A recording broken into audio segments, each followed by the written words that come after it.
RBT family, what's the deal? It's your dog Willie Jack, and we are back. Back, baby. Back with more NFL action.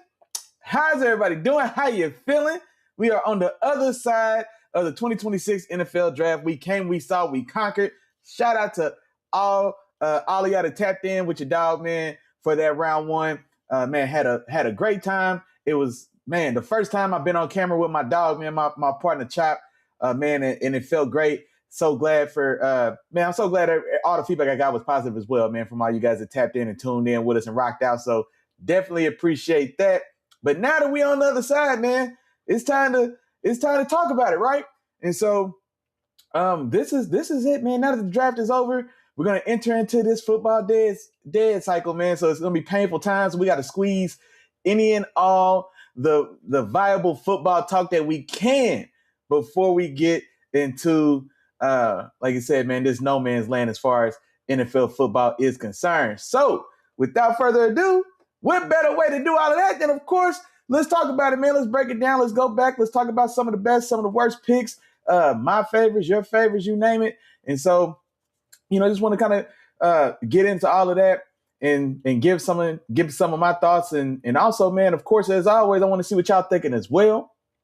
Now, as always, same as always, man. I see y'all I see a couple of y'all in the views, and I don't see y'all in my chat just yet, man. Drop something in the chat, say what's up to your dog. You know what I'm saying? Talk to me, I talk back. And yeah, man, we just gonna rock out like that, man. I didn't make a whole bunch of different titles, man. I'm just gonna kind of just give some thoughts. But while everybody's in here getting comfortable, getting settled in, we do have a little bit of news to talk about as well. And so, and you know what, man, I'll touch on this one first. The Mike Vrabel and Diana Rossini news. It's been floating around. That story's been out now for a few weeks. But we haven't had a chance to kind of really talk about it here on the channel, here on the pod, here on the, here with the RBT fam. And so, and I'm not going to spend a lot of time on it. Y'all know how I am, man. I only get so far into these type of stories. That just flat out ain't my business. But why it is, I guess, a little more relevant for me is that I saw, and I don't know how deep this is or how confirmed or whatever the case, but I did see an article that questioned whether or not Vrabel's job as head coach of the Patriots, could be, if it could be threatened, I guess, depending on the overall fallout of the, like I said, man, I'm just reporting. I'm just commenting on what's being reported. On the reported affair, I'm not going to claim that I know anything about anybody but myself, and only then half the time. But about the reported affair, as it was already reported, Mike Vrabel actually stepped away from the team last Saturday on day 3 of the draft to, go handle some of his personal business, man. I think the reports were saying that, some style of counseling or meeting thereof, relative to his family, man. And so, he stepped away for that. And then now, like I said, in the kind of the time that's happened since, there's been questions, just how deep does this rabbit hole get? The bigger part of the story, deeper than, of course, head coach Vrabel and reporter Miss Rossini and their families, respectfully, of course. But bigger and deeper than that is, I mean, it only takes one bad apple. And so now this sort of thing has the potential to call into question other relationships between reporters and coaches. Or is the affair between Rossini and Vrabel, it could be insinuated that maybe there is some style of quid pro quo style of interactions going on between reporters and coaches, reporters and players, and etc. Right. And so, like I said, that gets messy real fast. So I'm not trying to get into all of that, but it is something of note, right? And then also as well, and this isn't, it wasn't me saying it, but I saw a comment as well that mentioned this. Honestly, outside of the initial breaking news, and even then still it didn't feel, what's the word I'm looking for? Like, it wasn't as, this news between Vrabel and Rossini wasn't as like ubiquitous as I felt like the former coach of the Celtics, the affair or the Rockets. No, with former coach of the Celtics, then with the Rockets now. I was gonna say his name, but now I feel like I'm gonna butcher his name. But you know what? It doesn't matter. But there was a lot more. I feel like there was a lot more coverage, man, between that when he was, of course, I guess, engaged to actress Nia Long, her fine self, and then it was discovered he was having an affair with. Like I said, I'm not getting into all the details, but point being, we saw him lose his job. You know what I mean? We saw him lose that Celtics job. Now, he did rebound. He's the head coach of the Rockets now. We'll see depending on how these playoffs are looking, man, we'll see how long that lasts as well. But he did lose his job behind it. Then, of course, Sherrone Moore, former head coach for the University of Michigan, also was exposed, or it came to light that he was having an affair with someone on the staff there at Michigan.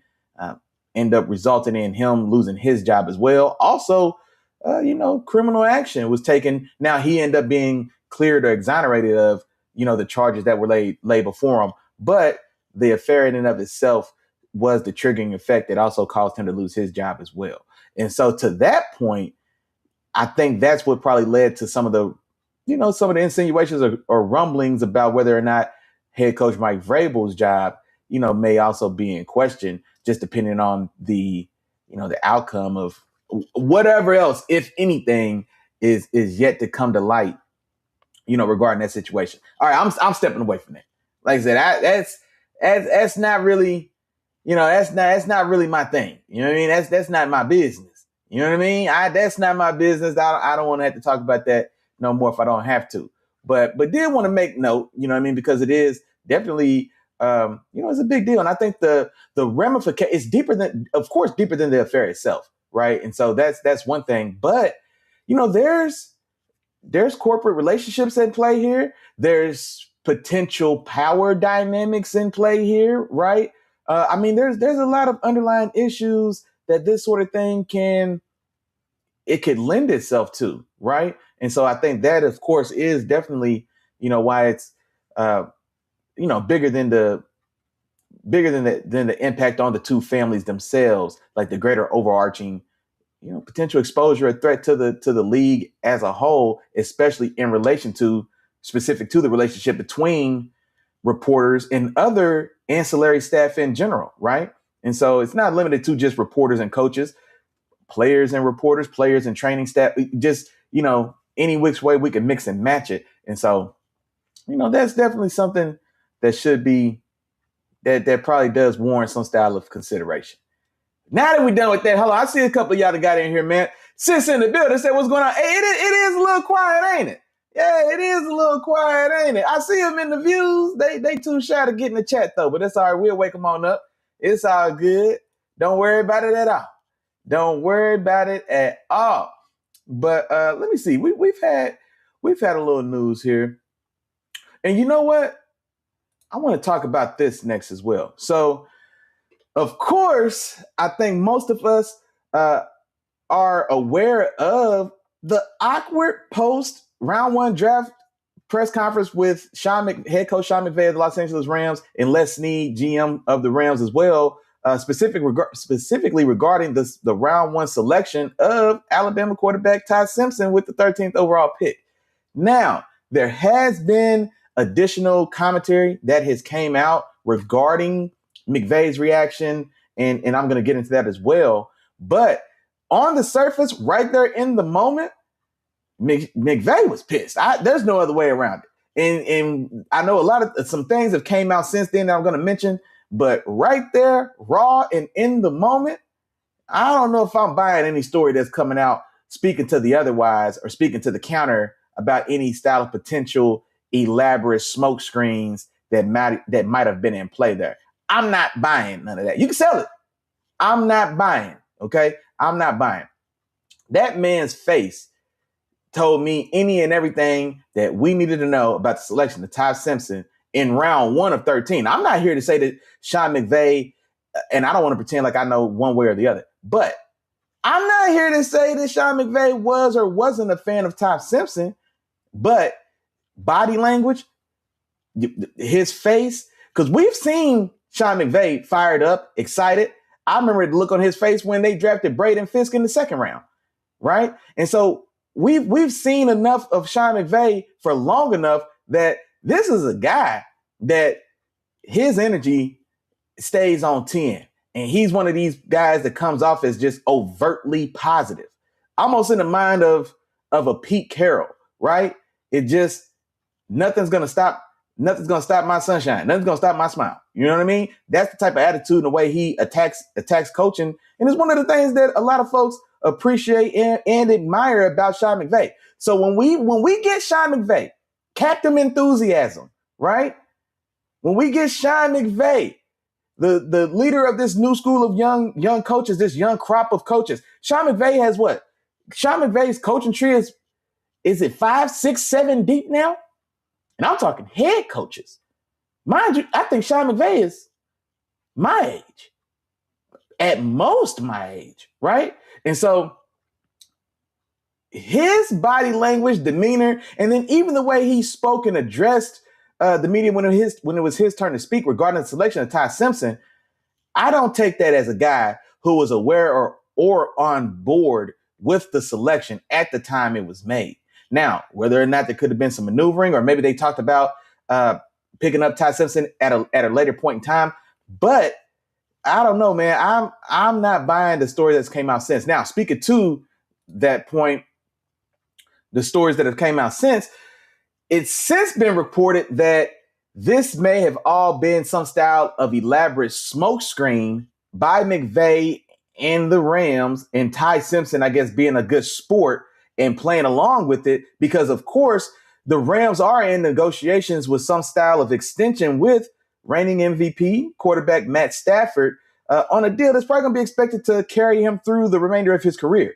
And so whether that's and honestly, I'm not. I want to say, is there a 2-year extension being discussed?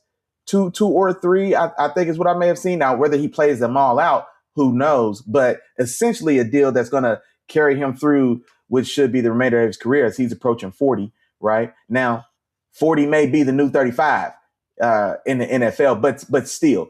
So those talks are going on, and there's talk that the non-enthused response to Ty Simpson, the overtly pro-Stafford comment about whose team this is, as if that needed to be stated, right? I don't think anybody had the misconception that Stafford's in jeopardy of losing this team or this job to rookie Ty Simpson. But just the way that, McVay overtly made those comments and the way he just carried himself, man, like I'm not buying the story that's came out since. I'm just not.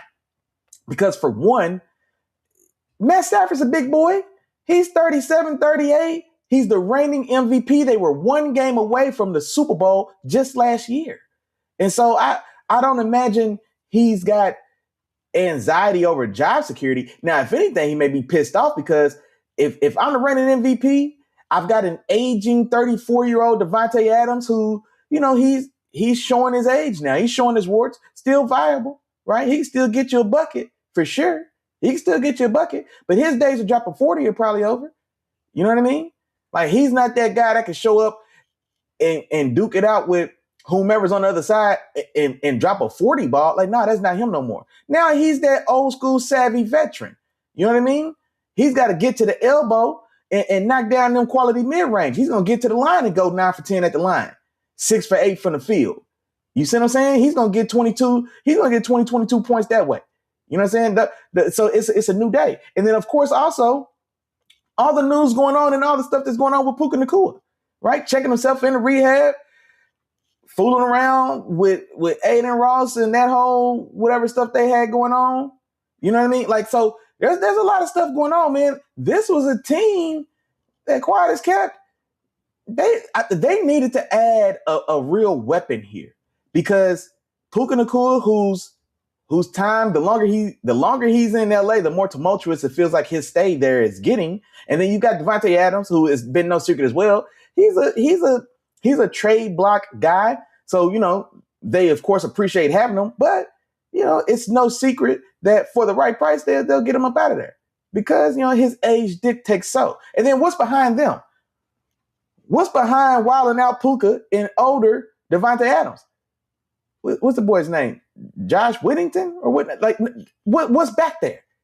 And then they've got a gaggle. When last time I heard somebody say a gaggle of tight ends, but none of them are overtly dynamic or really change the temperature in the room. The youngest one in the room just 2 drafts ago, Terrence Ferguson from Oregon, right? Who was the guy who started ahead of Kenyon Sadiq 2 years ago when they were there together. Kenyon Sadiq took over as the starter this year. So, he's still a young guy. And honestly, he's not the prospect. He isn't and wasn't the prospect that Kenyon Sadiq was in this draft, right? If the Rams would have drafted Kenyon Sadiq at 13, I don't think anybody would have had a problem, right? Even with the other young tight end that's already in the room. And so this was a team, man, that 13th pick needed to, I think, by and large, the overwhelming majority of us think that 13th pick was a prime opportunity to kind of restock what's a thinner cupboard than maybe we would expect or we don't necessarily think of. When we think about the Rams, we think about the Rams that and the powerhouse that it feels like they've been as one of the more consistent Super Bowl contending teams over these last few years, right? And so I don't know, man. I don't know. I've seen Ty Simpson has came out and gave conflicting statements. I saw something that in a Sirius XM interview, he said he's never even spoken to Sean McVay. And then I think in the backlash of the press conference and et cetera, he came back out, or there was some other statement maybe released that was attributed to him stating that, no, he was in on, I guess, the play of assuaging potential conflict or anxiety from starter Matt Stafford. Yeah, like all that stuff, man. I'm not buying any of that. But be that as it may, the Ty Simpson pick, honestly, probably my least favorite pick of the first round, if I'm being honest. I mean, it is what it is. And so, we'll see how it plays out. We'll see, we'll see if this comes back to bite him. At 13, at this time of the draft, of course, with Carnell Tate going 4, Jordan Tyson going 8 to the Saints. So on a lot of people's boards, what may have been the top 2 receivers, not my personal board, we can talk about it if you want to, but on a lot of boards, right, may have been the top 2 receivers in the class. So they both go in the top 10. And so now at 13, Rams have their choice of the remaining bunch, right? Mekhi Lemon was the clear and obvious, I guess, prospect assigned or attributed to the Rams. Like that had been penciled in everybody's mock drafts for 90% of, the draft life cycle. And so that would have been an easy, clear and obvious kind of fit right there that a lot of us thought, depending how you felt about Omar Cooper Jr. Now, I personally wasn't as high on Omar Cooper Jr., talented receiver from the reigning national college football champion Indiana Hoosiers. He was a name there. Denzel Boston. I was a big Denzel Boston fan. He was one of my guys. He was one of my guys in this draft for me. He was wide receiver 2 for me. Argue with your mama. I'm gonna tell you how Denzel Boston for your dog was wide receiver 2. So I couldn't get enough. I wouldn't have been mad at that as a selection for the Rams at 13. But be that as it may, Ty Simpson is the pick, and then now we're living in the blowback or the fall off of it since then. But we're gonna keep it pushing, man. We're gonna get into this draft talk. Hold on, I got another comment. One of them members in the building. Who's that? My dog, man, J2 Trill in the building, man. What's going on, man? He said Cowboys to the bowl. Boy, you starting to sound like my dog Terrible Time, man. Maybe it's a Texas thing, man. Maybe these football fans of Texas, you know what I mean? If you a fan of a team in Texas, you got to let everybody know y'all going to the Super Bowl. My dog J2 Trill said them Cowboys going to the bowl, man, after they draft class they just had. Hey, and you know what, bro? Shout out to you. You know what I mean? Sis Libby No said you graduated today, man. Or today or yesterday, but yeah, man, shout out to my dog J2 Trill, man. Congratulations, bruh. Congratulations, man. Yeah, man. Wishing big things for you, big dog. For sure. For sure. Yeah, man, that's big, man. Yeah, congratulations, bro. For sure. And then also now, if you're still in here, talk to me about that Cowboys draft. And matter of fact, I'm going to pull it up as well so I can talk about it a little bit. But yeah, talk to me about your boys draft. I know you're a fan. Got y'all feeling like y'all going right back to the Super Bowl and stuff, and I can't blame you. I can't blame you at all. But tell me, man, what'd you think about the draft? Your favorite pick, your least favorite pick? Yeah, man, let me know what you think. And then actually, yeah, let me pull up this Cowboys draft class since my dog J2 Trill in here, man. Let me see what we got going on. So, and you know what? Y'all sit tight. I'm going to go ahead and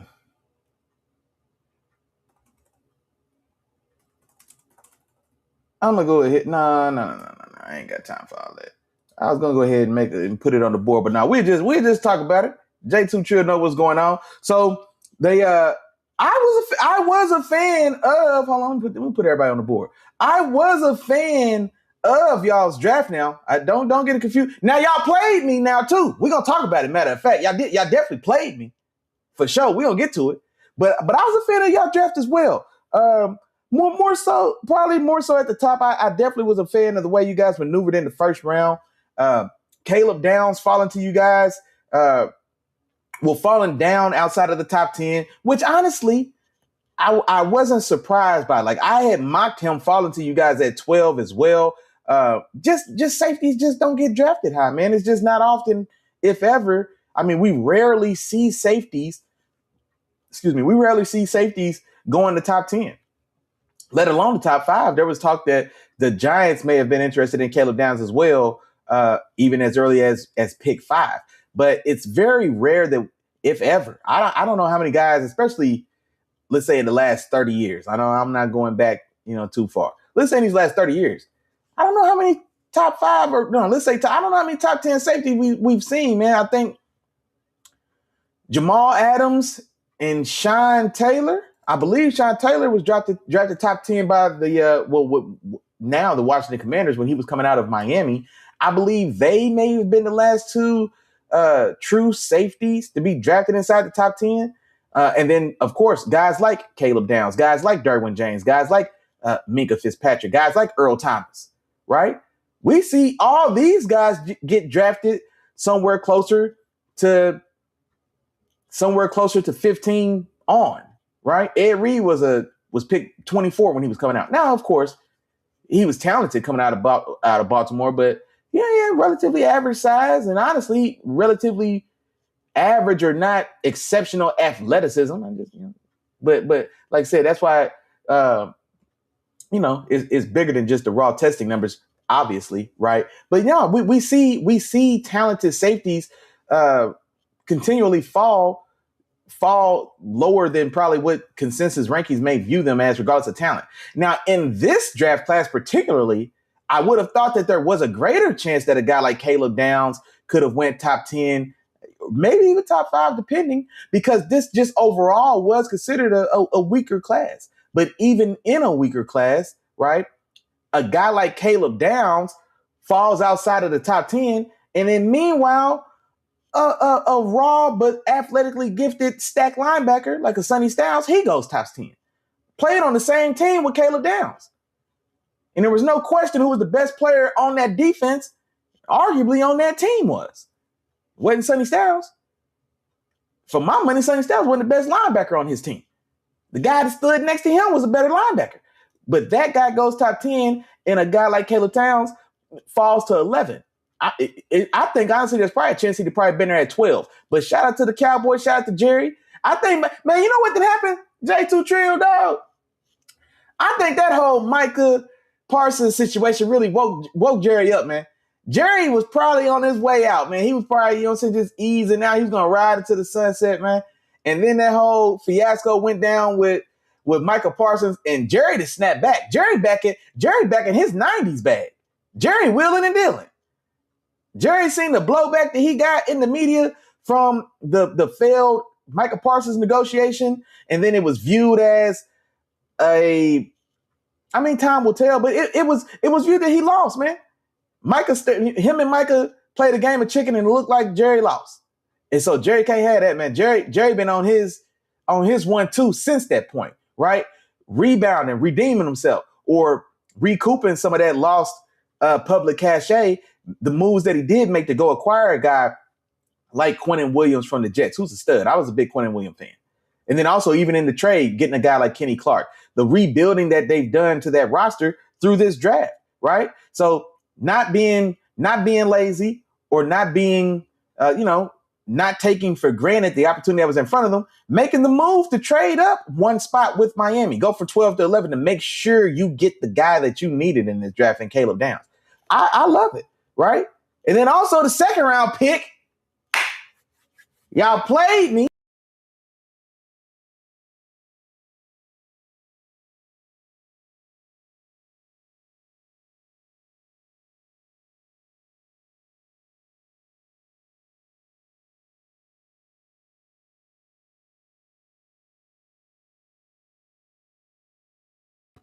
Come on now. Are we back? Are we back? Man, if y'all can hear me, I need somebody in the chat to drop something in the chat. Let me know if we back. On my screen, it told me that we lost, that there was an issue with the connection and it might have stalled. Okay.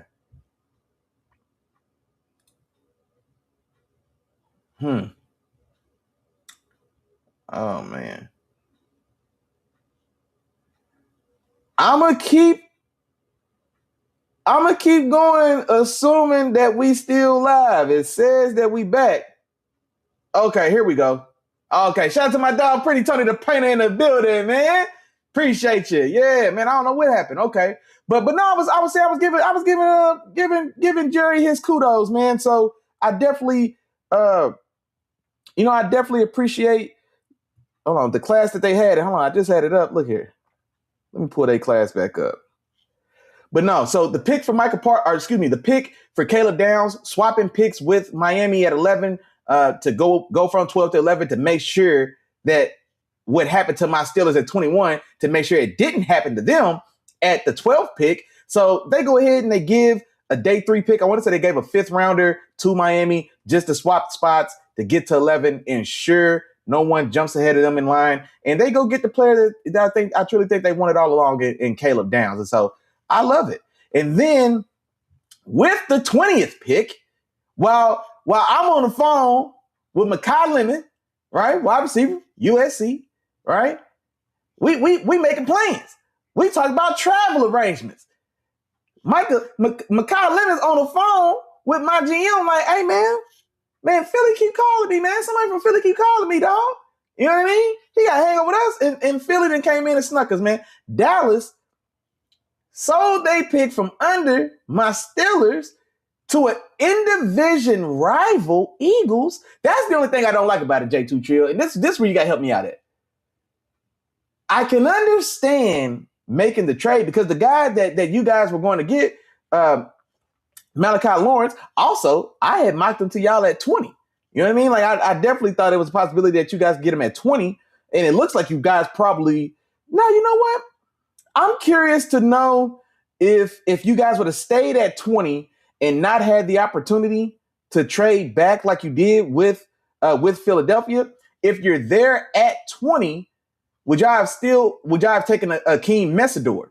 The other edge, although older, he's 25 now. You know what I'm saying? He's full grown man. You know what I mean? So would you guys have taken the 25-year-old Akeem Messidor from Miami, or if the younger and probably more upside, because like I say, I think he's 21 standard junior, maybe 22 if he's a true senior. But would it have still been Malachi Lawrence at 23? Or the pick for Malachi Lawrence at 23, would it still have been a pick at 20? Or would it have been a guy like Akeem Messidor who was still there at the time? And then also, if you're gonna trade back, why would you make a trade that strengthens a division rival? That's what I don't get. I don't fault y'all for trading, picking up a little cachet. You can still get a guy like Malachi Lawrence. I liked Lawrence. And honestly, he was probably a little higher on my board because he was a true blue. Like he was tall enough to fit the ride, man. A lot of the edge rushers in this class, I wasn't as high on. You know, maybe I'm always a little tough on the edges. Maybe that's what it is. But I wasn't as high on, man. A lot of these guys are smaller than undersized. It's too much DPR, too much designated pass rush viability I saw realistically, as opposed to just a guy who can line up down in and down out and get busy. Malachi Lawrence had the requisite size and length that didn't give me those type of concerns. Cassius Howell, as much as some people like him, he has the shortest arms in the history of any edge rusher who's been drafted who's had their arms measured. The shortest ever. You know who was second? Ruben Bain. As crazy as that is. But the difference is Ruben Bain's 6'3", 270. You know what I mean? And so he's got the power profile to play. Cassius Howell, man, maybe it was just me. Cassius Howell took some lumps, man. He's just small. R. Mason Thomas, edge rusher out of Oklahoma. I was a fan of R. Mason Thomas as well. I really was, but he's another guy, man. He's a little small, man. I don't know if he can ride this ride. And so Malachi Lawrence was one of the few, or one of the prospects with like high-end upside. I think he's got a damn good ceiling on him, right? The pass rusher from Central Florida. He's got that size that you want. I think he's roughly 6'4". He's sitting somewhere around 250, about 250, 255. Good length. He's got a little pass rush arsenal, a little pass rush bag and juice to him as well. So he was higher on my board. And so for me, I had him somewhere as a prospect anywhere from, I didn't think 20 at Dallas, considering their need. Dallas has a propensity to draft for need. Dallas is one of the teams that they won't make it a secret. They'll draft a specific need if that's what they got to do, right? We've seen them draft Tyler Booker as a true role grading guard with a top 15 pick. You know what I'm saying? The old center Fredericks back in the day. You know what I mean? So we've seen it, right?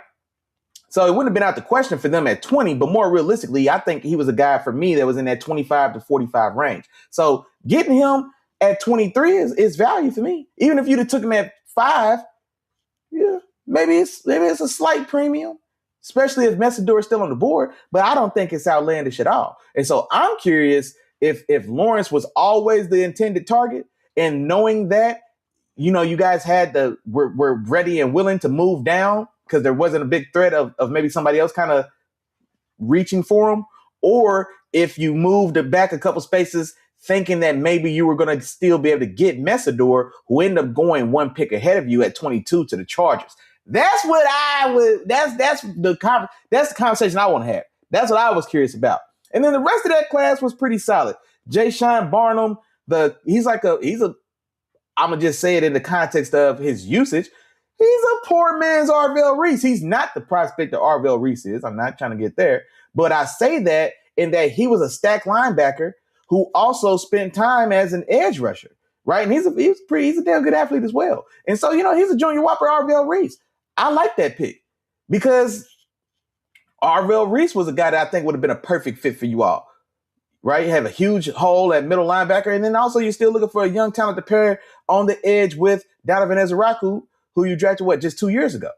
Now, you did break over Rashawn Gary in a separate deal, right? I mean, y'all and the Cowboys then got frequent flyer rounds now. You know what I mean? You send Micah, they send back Kenny, and then now you know what I'm saying, you make another wheel and deal, and now they send back Rashawn Gary as well. And so that pipeline is going strong. But yet and still, they were still looking for another body to put in that edge room. Hey, I see my dog Chop in the building, man. What's going on, big dog? Mom Deuce in the building as well. Good evening, Big Nation family. Have a blessed show as always. Hey, I appreciate y'all. Yeah, I think I had a little connection issue, and I think my chat's moving a little slower for me, but it looks like it's kicking back in now. There we go. But I was talking about this Cowboys chat with my dog J2 Trill. Matter of fact, man, down in the chat, man, somebody drop a congratulations in the chat for me, man. My dog J2 Trill, he graduated barber school, man. So, hey, congratulations, my boy. Hey, congratulations, shout out to you, man. Only up from here. You know what I mean? So congratulations, man. And we was talking about his Cowboys, but definitely love the pick of Caleb Downs.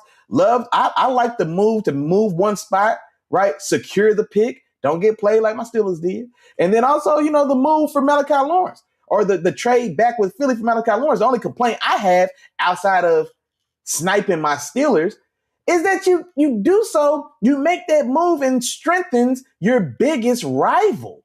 Like, that's just the part that I don't quite get. You know what I mean? Like, is it really worth it to strengthen the Eagles? Like, that's the part of it that I didn't love. That's the part of it I did love. J2 Trill said he loved every pick except that cornerback in the fourth. Let me see who they got. Who was the corner in the fourth? Devin Moore from Florida. Yeah, no, I'm with you. He didn't really do it for me either. Getting him in the fourth, nah, that's probably no. I mean, that's they. Nah, I'm with you. I don't necessarily. Now, here's another thing as well. Is I wish I knew who was still on the board at the time that y'all grabbed him. But for me personally, he wasn't a guy that stood out for me as well. But I like what they did, man. I think it was a little top heavy, right? I like the first two picks. I love the first pick for sure. Caleb Downs at 11 in the move to make sure you secure him. I'm not mad at that at all. The trade back with a division rival, but the trade back is still to get Malachi Lawrence, who I had pegged for you guys anyway. I don't hate that at all. I don't hate that, right? Getting him with the caveat to getting him being strengthening.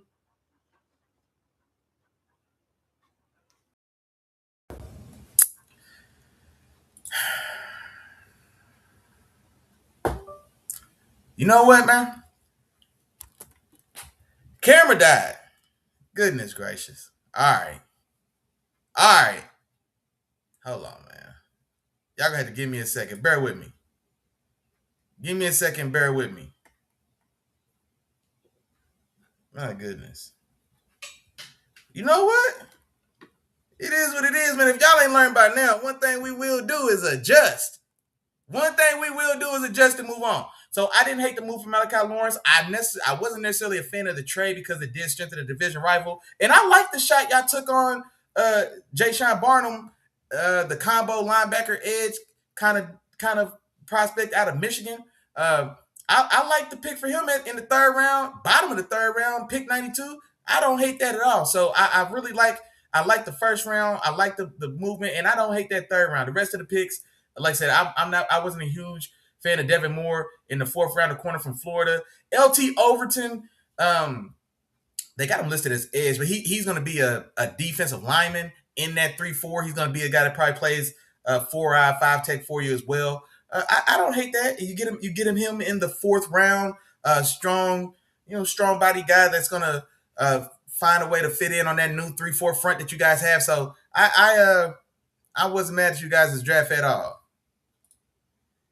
Let me see, man. I'm behind on this chat, man. I done had all type of technical difficulties as we can see, but it's all good. We're gonna make it do what it do.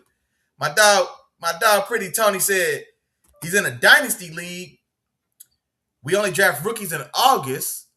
Who are the top picks he needs to look at 1 through 12? Okay, you talking for? I assume you must be talking. Yeah, I assume you must be talking about the 2027 draft, of course. Only drafted rookies. Okay.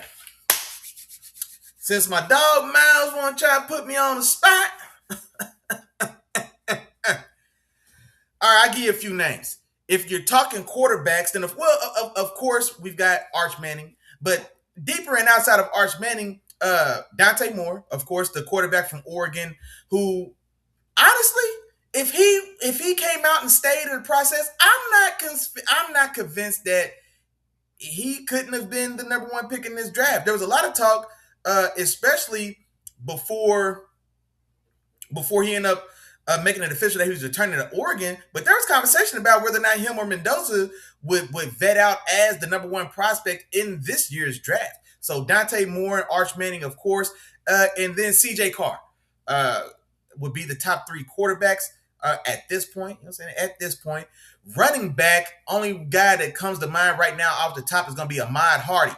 And he one of them guys too, man. He one of them guys. He's the true sophomore running back last year from Missouri. Absolute stud. You know what I mean? So he's going to be a first round running back next year. Receiver wise, of course, we're talking Jeremiah Smith, wide receiver from Ohio State. He's going to be the top guy there. Probably going to go in the top 5 picks of the coming draft as well. Ryan Williams has to bounce back a little bit, man. I feel like Ryan Williams, the receiver from Alabama, came in with Jeremiah Smith. I feel like their rookie year, his rookie year, I feel like was more. I mean, statistically and all of that, I don't know. I'm not going to say he performed better, but I feel like he didn't take a step forward in the way, definitively not in the way that we saw Jeremiah Smith from Ohio State do. Jeremiah Smith hit the ground running for sure, right? And which he had, there was a lot of buzz and hype on him coming in, so that doesn't necessarily surprise everyone. But to see him not only live up to that hype, but then to exceed it the way he has, like Jeremiah Smith. And you know, I'm glad my dog Chop in here, man. Jeremiah Smith is a guy. I want to know what you think about this, Chop. If I told y'all right now to name the top, let's say the top 4 or 5 receivers in college football, let's say just over the last 20-ish years, right? 20, 25 years. And the reason I say that is because for me, collegiately, Larry Fitzgerald, when he was at Pittsburgh, University of Pittsburgh, Larry Fitzgerald may have been the greatest college receiver like in football, or one up. Larry Fitzgerald, arguably, he almost won the Heisman at Pittsburgh. Who the hell was throwing Larry Fitzgerald the ball at Pittsburgh? You know what I mean? So like, since Larry, I mean, now Calvin Johnson, of course, was a freak, and Megatron at Georgia Tech. Now he was there at Georgia Tech before Georgia Tech. The year after he left is when they transitioned to that triple option that they've been running, that they ran for like the next decade or so. But they were a more traditional offense while Calvin Johnson was there. But outside of him being a specimen, right? I can't tell you at the time that he was playing that his name was ringing bells in the way that a Jeremiah Smith is right now.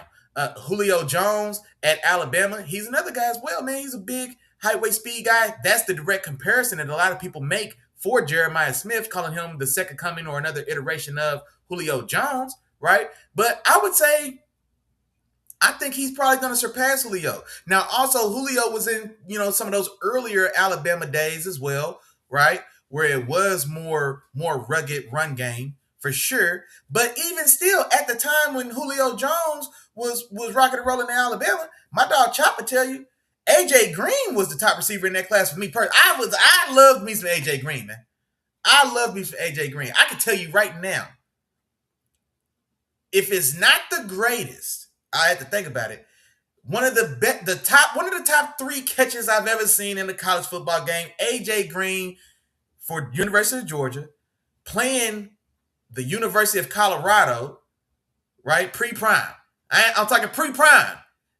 Old school University of Colorado. When they had some guys, though. They had 2 lead corners on that University of Colorado team. I was finna say Jimmy Smith. One of the corners played for about 4, 5, 6 years with the Ravens, with the Baltimore Ravens. I'm trying to think of his name. I don't know why Jimmy Smith is in my head. It may have been Jimmy Smith.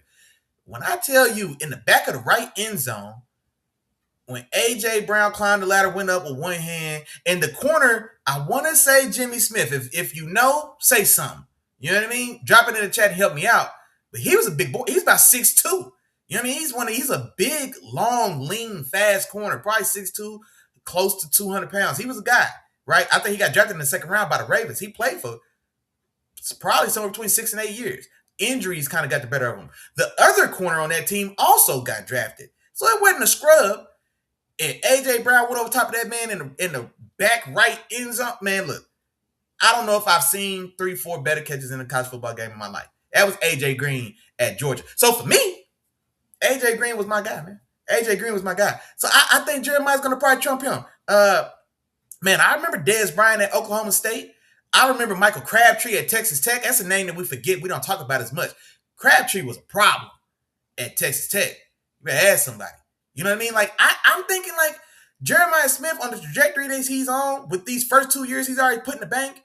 This third one, right? Julian Sayin, his quarterback as well. He's another name we could have added to that quarterback discussion I just mentioned, right? Because he's going to be a guy that's going to go in the top 10, I would imagine. So, I mean, who else? Like, who else? That's what I'm saying. Jeremiah Smith is going to be in some rare conversations as far as the all-time mark he's gonna leave on college football is specific to the receiver. So man, look, I'd have got tied up. I'd have got caught up talking about it. But yeah, those would probably be. I don't know if that was 12. What I gave you 4 quarterbacks. I gave you one running back and Ahmad Hardy. Who am I missing? There's another stud running back. You know what? Notre Dame just put 2 in the first round this year. Who's their next guy up? You know what I mean? They might be trying to build a little factory there. Who am I missing? I feel like I'm missing another running. Oh, the running back from Miami. He probably could have came out this year. He ended up going back. The power back from Miami. I can't think of his name now. He's a hoss. He's a load now. You know what I mean? Man, watching him run as strong as he did in that championship game against Indiana, and he's got some juice. Don't forget, he really jump-started that Miami offense. He broke one for 60. And I think he's like 225. 225, 230. And he put boys in the rear view and went for 60 on an inside zone B gap. Just hit it and skated. You know what I mean? So now I don't know if he's gonna be a guy that's gonna vet out in the first round though. Ahmad Hardy's probably right now, if I had to tell you one, Ahmad Hardy would be the blue chip running back in this class and a guy that's gonna be worthy of, or that you might entertain drafted in your dynasty. 4 quarterbacks. Oh man, there's a couple other receivers as well. But no, man, it's this class for sure is gonna give us a lot of everything that we were missing or didn't get in this last draft for 26. And defensively as well, man, it's some studs. Dylan Stewart, the edge from South Carolina, we've been talking about him for 3 years as well since he was a freshman. Colin Simmons, the DN or edge player from University of Texas, we've been talking about him for 2-3 years now since he was a freshman. It's some guys. You know what I mean? It's some guys coming out. Leonard Moore is going to be Leonard Moore was the best. Ooh, wait a minute. No, Leonard Moore was the best quarterback in this year's draft. He was eligible to come out. I think he's a true sophomore. The corner from Notre Dame.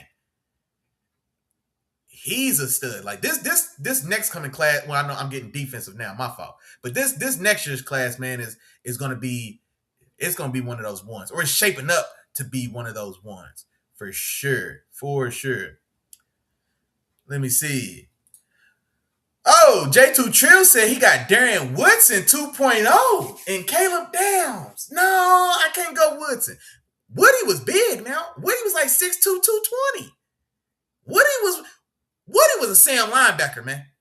Woody really was a Sam linebacker for y'all. Them 90s Cowboys team. And you know what? Woody does, and I know there was a push here maybe a couple years ago that he deserved or his career warranted more like Hall of Fame consideration. And I agree. Darren Woodson is a 90s, and Jason, you might have to clean me up because I'm on the spot. He's definitely all-decade team for the 90s. Sight unseen. I'm pretty sure I know that, but I would bet money on it right now that he is, because who was there? Or who are we going to say over him? Right? 3 Super Bowls on the team of the decade, right? If I had to guess, I'd imagine he's got 3 All-Pros, and I imagine he made about a half dozen Pro Bowls, right? And so he was a stud and a real enforcer. And I think he's also a guy, he was a 100 tackle guy as a safety. Like Darren Woodson, and then when y'all had Roy Williams, who was also a big body enforcer style safety and a guy that routinely turned in 100 tackle seasons. Like, you know what I mean? But like, no, Darren Woodson was a stud. Caleb Downs doesn't put me in the mind of Darren Woodson. And I'll tell y'all the truth, man. I was a big fan of Caleb Downs, and especially in this draft, I think Caleb Downs is the second best player on my board. Jeremiah Love was overall player number 1 for me in this class. No, Arvell Reese was 2. Because I like his floor right now. And then I think he does have that style of legitimate, true blue chip style of upside. You know what I mean? And it's becoming too in vogue to keep name dropping Micah Parsons. But we got to. Because he's also a guy, he's bigger than Micah though, right? Because he's like 6'4". He's 6'4", 240, and he's lean. And he's 20 years old. He'll be 252. Arvell Reese is going to be 252 by the time he starts training camp his second year. You know what I mean? And he's got good pop and thump in his hands now. He's viable at the point of attack. He puts his hands on tackles in the run game at the point of attack, and he stops tackles in their place. Cassius Howell can't do that. R. Mason Thomas can't do that. You know what I'm saying? And so I like his upside on the edge. But if you had to have him just run around and stack backer, shit, sign me up for that too, man. Sign me up for that too. If you told me, man, that man is he's 100 tackle, 10 plus tackle for loss. He's gonna get you a handful of forced fumbles. I mean, he's a stud, man. Arvell Reese was number 2 for me, and then that's where I think I had. Then it comes into Caleb Downs, Ruben Bain, and somewhere in this mix is where I snuck in Fernando Mendoza as well, just on GP. But Darren Woodson isn't the guy he put in mind of. Honestly, who would I compare him to? I saw, and now these ain't gonna be names that's gonna blow your mind, but I think he more so put me in the mind of, like, I think Javon Holland, a guy that came out of, where Javon Holland get drafted out of? Was it Oregon? Like, what, 4 or 5 years ago? But like Javon Holland, that similar style of size, right? Roughly 6 foot or just a hair under, about 205, solid build. But like that's more so kind of the lines what he put me in the mind of. I don't actually, and speaking of Jamal Adams, I don't hate that comparison. No, because if I'm being honest with you, no, he's not the thumper Jamal Adams was. But no, damn good player. Like I said, damn good player, top 3 player on my board. I wouldn't say Darren Woodson 2.0 though. I wouldn't say Darren Woodson 2.0. That's all. J2 Chill said they got 2 5th-round picks for the free ski, and then they still got the player that they probably wanted. So you think those 2 5th-round picks are worth y'all reinforcing the Eagles' receiving game? The Eagles' offense is on the verge of imploding. There's no team in the league that benefits more from the Eagles' offense struggling than your Cowboys. A.J. Brown been trying to get out of there for 2.5 years. And now that writing's on the table, right? It's the worst kept secret in the league, right? That A.J. Brown's not going to be an Eagle after June 1st. So he's leaving. So that room was going to be Devontae Smith. How great do we? And I love Devontae Smith. I'm a fan of Devontae Smith game for sure. But are you telling me that you're confident that he's going to be the real deal, true blue, number 1 in the offense going forward for the next 5 years? Because that's what he's going to have to step into. Are you comfortable with that? As great as he is, all 5'11" or 6 foot and 165 pounds wet, all of it. He's a stud. But do you feel good about that? They make the trade for one of the guys in that crowded Green Bay room. Not Romeo Doubs, not Jaden Reed, who they kept. They got rid of everybody but Reed, Golden, and no, not Lance. Yeah, and old boy from North Dakota State. Who was the other guy there? But my point being, they're in the process of actively trying to rebuild, embrace that receiving core for the departure of A.J. Brown, and y'all throwing the oop. You gonna tell me them 2 5th-round picks was worth that? Who'd y'all get in the 5th? I think y'all used one of those 5ths to get back in the 4th and get LT Overton. Because y'all didn't even make a selection in the 5th round. Y'all didn't even make a selection in the 5th round. So unless one of them 5ths was in next year's draft and y'all used one to get back into the bottom of the 4th to get LT Overton just for D-line depth in your new 3-4, I don't know if that's worth strengthening the Eagles. I don't know, man. I think y'all should have stayed at 20, took Akeem Messidor, and then let me and my squadron, let me and my brethren get Mekhi Lemon. But it's all good. It's all good. It's all good. Yeah, he said he wanted Messidor at 20 as well. Yeah, I'm catching up on this chat. Yeah, man, I'm telling you, the technical difficulties have still not concluded. Look at that, man. Camera died 30 minutes into the show. It's been on the charger all day. That's crazy. It's all good. There we go. Shout out to my dog J2 Tree. He said he went to Keontae Scott or Malik Muhammad. Both still on the board. Oh, absolutely. Now, Keontae Scott is a hybrid nickel. He was a nickel for Miami, the Hurricanes.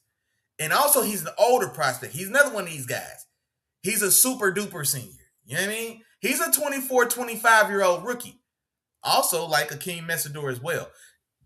Now, he was a stud in that Miami defense, but the question I always have for guys like that is like, well, why did it take you to age 25 in your fourth school to hit, to make a name, to make an impact, to be the player that, you know what I mean? And so that does come to account. But in the fourth round, Keontae Scott or Devin Moore, shit. Yeah, give me Keontae Scott. But also Keontae Scott, the way he plays the game is similar to what Caleb Downs does. So for the fit, Keontae Scott might not have made as much sense for y'all because you did draft Downs. Because Downs is gonna live and thrive in that nickel box safety. Well, yeah, he's generally more so that strong box style player, extra defender, overhang defender, and that's a lot of what Keontae Scott gave. Malik Muhammad, the other corner from Texas, I liked him, didn't love him, but in the fourth, right, I think I also had him graded as a guy in the fourth round as well. So I don't hate that pick, and I prefer Malik Muhammad to Devin Moore in the fourth as well. Malik Muhammad, I think he's what, 6'1", 190 so pounds. I want to say he ran. I almost said he got into the high 4.3s, but maybe not. But I want to say he ran a pretty good time in a mid-low 4.4. He's got some warts, right? I don't think he does a good job of locating the ball. Even if he's in phase, he ain't no ball. I ain't like his ball skills. Like he's one of those guys that he just wants to play face to face to the receiver and isn't comfortable, putting the receiver on his back and then actually playing the ball. If I'd have to check my notes, but that's what comes to mind. But I still would prefer the both of them to Devin Moore. So I'm with you there. I'm with you there for sure. Yeah, I'm with you there for sure. My dog Cha said Adam Randall's his favorite running back in this draft behind Love. Who's Adam Randall? Chop. Who the hell is Adam Randall? Yeah, Chop got that, man. I already told Chop, I said, man, look, this running back class just didn't do it for me, dog. This running back class didn't do it for me. I was just less than impressed, man. It felt like I felt like Jeremiah Love was comfortably 2 tiers above every other running back in this class. And then I'll put his backup on tier 3. And then I think there's another tier. There was one tier 1 running back in this class for me. That was Jeremiah Love. There were no tier 2s. I think Jeremiah Love separated himself in a way that's really special, especially from this class. Tier 3, I'll go Jadarian Price, right? I'm not putting nobody else on Jadarian Price tier. Then I'm going to go tier 4. Now we can talk about Emmett Johnson from Nebraska. We can talk about Jonah Coleman from Washington. We could talk about Nick Singleton. No, I mean, we can. Because he's 6'6", he's 6'2", 220, and he runs 4.3, 6. You know what I mean? He just runs with his eyes closed. Boy can't see nothing in front of him. But then we can get to the rest of those guys. Mike Washington, the guy from Arkansas who had a big combine as well and got some late buzz in the process. I didn't even make it to Adam Randall. Are you sure? I don't know. Yeah, you have to let me know about Adam Randall, bro. Adam Randall fooled around and played at Central Methodist University, bro. For sure. All right, and Chop said, don't forget his boy Chambliss, man. Yeah, we'll see what happens to Chambliss. Man, did they officially come out? Because remember, he had the NCAA revoked his eligibility. He tried to pull the Diego Pavia playbook and sue the NCAA to get an injunction to allow him to play. But I thought that the NCAA had found a workaround to get around the injunction and then possibly make him eligible again. And then honestly, I hadn't followed it much since then, so I'm not sure if that ever was sorted out. But yeah, no, definitely if assuming that all was well there and he's gonna be coming out, then yeah, no, you definitely gotta put some respect on his name as well. He's a guy that, and especially in this draft, right? Where Ty Simpson going 13 set the world on fire, where Carson Beck is the first pick in the 3rd round, right? You gonna tell me Trinidad Chambliss went in place of Carson Beck from Miami to Arizona at the top of the 3rd? I think Trinidad Chambliss could have been a guy that could have been one of those guys like a Tyler Shuck that maybe somebody takes a shot on early in the 2nd. And then maybe you hit gold like the Saints feel like they did with Tyler Shuck. I definitely think Trinidad Chambliss could have been in that style of conversation. But he's gonna let the dice roll and go back and take his chances there and see if he can get into the 1st. But see, the thing about that is next year's class ain't this year's class. Next year's price is not this year's price because he's not overtaking. Arch is gonna be a top 3 quarterback in this class on the strength. It is what it is, man. Not to say he's not talented, not to say it's not warranted, but that's locked in, period. Dante Moore, guy that arguably could have been the number 1 in this year. He's locked in. I can't imagine that, like him losing that, tricking that position out, right? CJ Carr's going to make some noise. Chops boy Chambliss. And hold on, I'm missing one more too. Sorensby? Or what's his name? I'm missing another guy, but Chambliss, we definitely got to put some respect on it as well. But outside, oh, you know what, Chop? You wasn't around, man, when I was talking about your Rams, man, and the pseudo smokescreen or the the little drama y'all had surrounding the pick of Sean McVay, surrounding the pick of Ty Simpson and Sean McVay's initial reaction in that press conference. A quick synopsis, I guess, if that's the right word. Quick synopsis of my thoughts on what I had on that. I'm not buying the stories that have came out in the aftermath, right? I'm not buying that it was all an elaborate smokescreen. You know what I'm saying? I'm not buying it was all an elaborate smokescreen to assuage any concerns or anxiety that could antagonize the contract extension talks that's going on behind the scenes with Matt Stafford. I'm not buying none of that. Sean Payton had to eat ass face. And they all had to excuse my language. But hey, man. Hey, he wasn't feeling it, man. It had the look that words were exchanged and that rank was pulled. That's the vibe I got. I had the vibe that Sean had to sit there and tough it out and be a tough soldier. Because Les Snead pulled rank and told him, no, I'm saving them. It's an OG call and I'm saving them. And then, of course, they say Les Snead and Ty Simpson's father, who's also a college coach, that they go back. You know what I mean? So I don't know, man. It could have been some home cooking. I don't know. Les Snead said it's an OG call and I'm saving them. And y'all probably too young to even get that reference, man. That's all good. I'll tell y'all about it later. South Central, there you go. Yeah, y'all know. Yeah. But no, man, so that's my thought. I'm not buying it. I know. Then there's been too many convoluted stories that came out. I think Ty Simpson had given an interview on Sirius XM like a week ago, and he said he had never spoke to Sean McVay during the course of the treatment, or they had never met or never spoke, or something to that effect. And then it came out that Ty Simpson was like, nah, he was in on the smoke screen the whole time. Like, no, I'm not buying none of that, man. I'm not buying none of that. I think Sean McVay wanted that 13th overall pick to put some more groceries in the fridge, because those cupboards are a lot barer than we want to admit, right? Those cupboards are a lot barer than we want to admit, man. Because I don't know how. I mean, what, 2 years ago, y'all couldn't wait to give Puka Nacua $40 million. How you feel about giving Puka $40 million now? If you had to give Puka Nacua 40, because he's gonna set the market. The market's 41 and a quarter. Is that what JSN got? 41 and a quarter. So now with the escalator and the reset the market from Puka, Puka's got more years under his belt than JSN as well. So maybe Puka's number's 43. You want to give Puka Nacua? You feel good about giving Puka Nacua $43 million a year tomorrow? Who realistically does? The man self-checked himself into rehab. You know what I mean? I don't know what was going on. I don't know what he had going on. But I know the man checked himself into rehab and they said he was biting.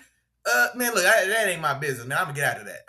That ain't my business. But the point is, that's number one. We've got a risky $43 million on the table that's looking in the $43 million decision, looking us in the face. Mind you, he just got himself out of rehab. Reasons unknown. I don't know. And Devontae's old as me. Yeah, he can still get you a bucket. He can still pull up and knock down an elbow jumper in the mid-range. But he ain't taking off from the free throw line no more. And he's been on the trade block since he's been there. Respectfully. You know what I mean? Yeah, we want him. We'll keep him. But for the right price, he's out of there too. And then what's left? Whittingham? Please. Y'all got 6 tight ends on that team. None of them changed the temperature in the room. Stop it. Y'all hold y'all breath anytime y'all hand Kyron Williams the ball. Get out of here. Y'all need weapons. Y'all need weapons. Ty Simpson at 13 ain't it. I don't give a damn. 1 game away from the Super Bowl. 1 game away from the Super Bowl. Yeah, man, I don't know. I don't like it, man. I don't like it. I know you didn't like Mekhi Lemon, but I tell you what. Mekhi Lemon has a lot of security in that receiving room. Denzel Boston has a lot of security in that receiving room. Omar Cooper Jr. has a lot of security in that receiving room. Casey Concepcion has a lot of security in that receiving room. You know what I mean? Like, I'm just saying, man. I'm just saying. Chop City thinks Chambliss is playing this year. Okay. Yeah, I saw that, he had pulled the injunction and da-da-da-da. But then I thought I saw something that said the NCAA found some style of workaround and that was able to supersede the injunction and all of that. But I hadn't picked back up on it, man. We got into the draft by that point. But okay. I hope he plays this year. Yeah, I hope he plays. Dante Moore and the guy in South Carolina. Yeah, man, we forgot all about the guy in South Carolina. Damn. And now, since you just called him the guy out of South Carolina, now I can't think of it. Lenoris Sellers. There we go. And actually, is he still at South Carolina? Where's he going? I know there were talks that it was speculated that Miami was going to send him like a damn near $10 million NIL deal to leave South Carolina and go to Miami. But I don't think that's where he's going. Or is he staying? I have to check into that. I wonder what he decided to do. But I know there was talks for the longest toward like at the end of last year that Miami was going to throw a tremendous bag his way to get him up out of South Carolina. And it looks like he probably needs to. He's not developing there. My dog Chop said hopefully Simpson pans out. Where he could speed the process of McVay retiring. Man, yeah, McVay getting out of there with Stafford, dog. Yeah, McVay timing his departure with Stafford. For sure. And that press conference after the selection of Ty Simpson all but confirmed it for me. I don't give a damn, man. I'm not buying none of that smoke. I'm not buying none of that. It's been talks. And you know what, Chop? Because I can say this as well because I seen it with my own team. Dog, there was rumors about Mike Tomlin entertaining or being a big target behind the scenes of these TV contracts for like the last 2-3 years. McVay's also had those same or similar styles of rumors and conversations around it. Even more so, just like my dog Chop said, I think going into the season last year, it was thought that it was a done deal. And so, no, I'm with you, dog.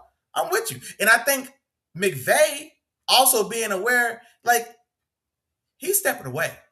I think it's gonna time up with this run with Stafford. So Stafford, y'all supposed to be working in the background to get him a career finishing extension over these next 2-3 years to ensure he's tied to y'all for the rest of for the rest of his career, whatever that's gonna be, assuming 2-3 years. And I'm with you, dog. I think McVay's gonna be like, look here, man, I'm tired.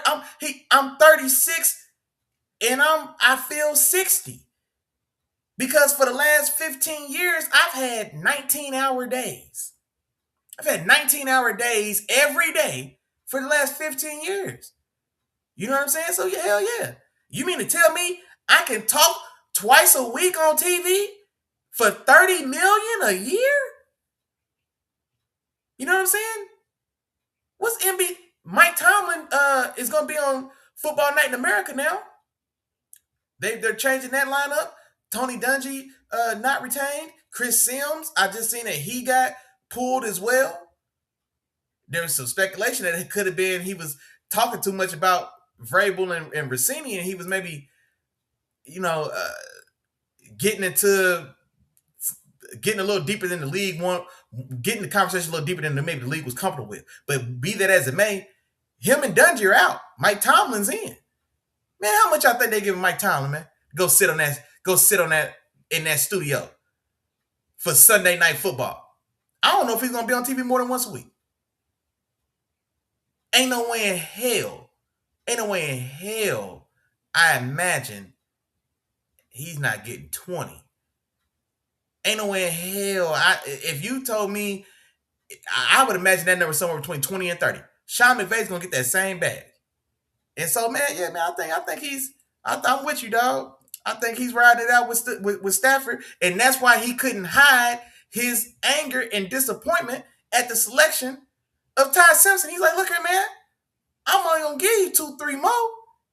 Max out, I'm out. I need these weapons right now. I was one game from the bowl, man. What we doing? I was one game from the bowl. So, yeah, I'm with you, man. I'm with you. And as a matter of fact, let me see the rest of y'all Rams class while we talking about them. Let me see the rest of y'all class. Then also now, if you're in the chat, talk to me now. Your favorite pick of the first round, your favorite pick of the draft in total. You got thoughts about your team's draft class? Drop in the chat, man. Talk to me. You know I talk back. You know that. Where's the Rams at? Let me see what all they did. Rams.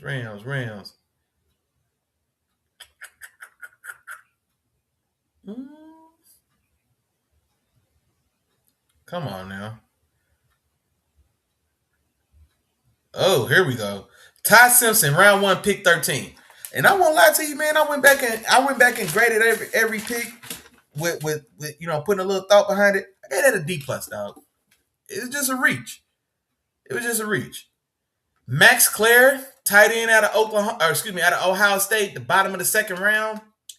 That was a little rich for me. But here's the thing. Blocking Y-style tight ends, there was a run of those that went in the second round. And so Max Clare for me was a guy that probably should have went in the fourth round. He goes in the bottom of the second. But also in the bottom of the second, I think he was like the fifth tight end of the second round. And so, maybe the league, of course, knows something that we don't. But that for me was a reach. Keegan Trost, tackle from Missouri. Shout out to you, my dog, MIZ and all that. I got you. I see you, Mo. But he's a tackle. He's probably going to transition to guard. Well, there's talk that he may have been a better guard. He's also an older prospect. He's 25 years old, man. He's another 25-year-old rookie. We're gonna that's gonna just become more and more the norm now for sure. But so you get some backdoor depth on the offensive line. The offensive line also was a trouble spot. If y'all didn't go receiver at 13, then I definitely think you could have went tackle. Because I think both your left and the right tackle are on 1-year deals. And which one of them you feel tied to particularly? I don't see any. I don't recognize either one of those guys as a must-have or a guy we can't move off of. Which one of those guys is worth a second contract at market value? Neither one of them. At 13, you could have had a Monroe Freeland. At 13, you could have had, just depending on everybody's board, right? For me, Monroe Freeland, which is still, it just depends. The eye of the beholder. Maxie Honichur, if that's where you want to go, but Blake Miller, depending on how you felt about Blake Miller, he ended up going 17 to Detroit. But there were some guys there, man, at 13 between tackle and receiver. I think you definitely could have got more impact and more value at the pick for sure. Keegan Chost in the third, the bottom of the third, is a decent consolation. As a 25-year-old rookie, he's going to provide some depth. And I'm curious to see if y'all, I'm curious to see if y'all leave him at tackle and maybe move him inside to guard. Let me see. My dog Chop said he's a fan of the pick of CJ Daniels, a wide receiver from Miami. You get him in the 6th round. And I'm with you. And honestly, that's the only pick for y'all I like. That's the only pick for y'all I like, man. Tim Keenan, defensive lineman from Alabama in the 7th. It doesn't change the temperature for me. So looking at y'all's class, yeah, CJ Daniels in the 6th was probably my favorite pick of y'all draft as well. Now, is he gonna be a competent, dependable 2B? Because I think y'all need a 2B. Because Devontae's legs is, you can't hide from, man, look, Father Time undefeated, and especially at the skill positions. You know what I mean? Especially at the skill positions. And so CJ Daniels ain't ready to be a 2B. You know what I mean? So I don't know, man. That's a rough class, dog. It's a rough class. Let me see my dog Chop. Okay, you got something funny. So we can see the NFL changing before our eyes. A lot of teams drafted blocking tight ends over talented receiver tight ends like Michael Trigg. Man, and dog, Michael Trigg did he go in the 7th or undrafted? Like, man, I don't know. I wonder what was going on with him. Like I said, I didn't go back and do the diligence. You know what I mean? So I don't know. I do think I saw something that maybe questioned, like his maturity or something of that nature. But, dog, we've seen a lot worse get drafted a lot higher. You know what I mean? Than Michael Trigg from Baylor. And so I'm with you, dog. I'm with you. And then him going to the Cowboys as well. I think he was undrafted, and I think he signed with the Cowboys as a UDFA. He's going to make that roster. He's going to make that roster. So I'm with you. But no, you're right, though, man, because there definitely is a big influx of 13 personnel that's starting to crop up. And the Rams, your Rams, and McVay, he's leading that charge. You know what I mean? Y'all the 13 personnel kings in the league right now. All them damn tight ends.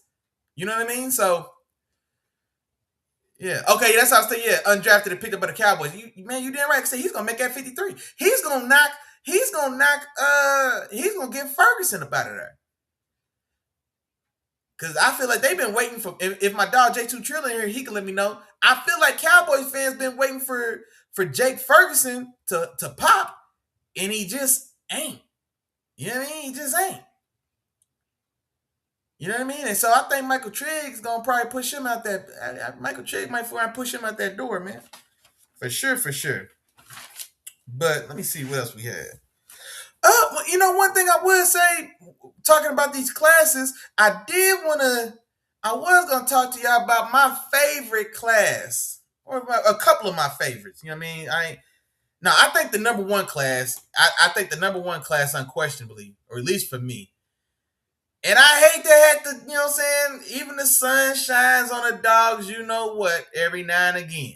And I'm talking about the Cleveland Doo-Doo Browns, man. I think it's hard to argue against the Browns not having the best draft of the 2026 NFL draft. They open up, they trade back from 6 to 9, and they still get the player that I mocked to him at 6. Spencer Fano, right tackle from Utah, he was my tackle 1. I mocked Spencer Fano to the Browns at 6. And by all intents and purposes, from everything that we've heard, he was going to be the guy at 6. But Kansas City got a little antsy, trades up to 6.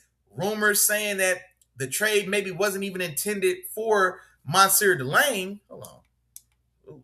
Maybe that the trade wasn't even intended for Monsieur Delane, but that instead they didn't expect the Giants to draft Arvell Reese, and that the Chiefs might have thought they were going to get Arvell Reese at 6.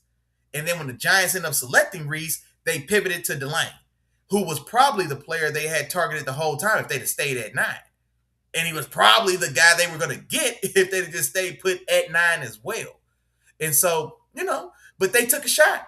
I'm not mad at them. They took a shot. But I love the move for, I can't be mad at it, man. I respect it and I love the move for Cleveland. So you trade back, pick up some capital, you still get the guy you was going to take anyway, Spencer Fenno. And if for my money, he was tackle 1 and the biggest hole on the roster. That's an A pick. A plus pick, because you got the guy at a position of need, the value fit, tackle 1 for me, and you picked up additional compensation. I can't knock anything about it. Now, the second pick in the first round, this one for me got dicey. KC Concepcion, receiver from Texas A&M. Where was he at before then? Not Louisville.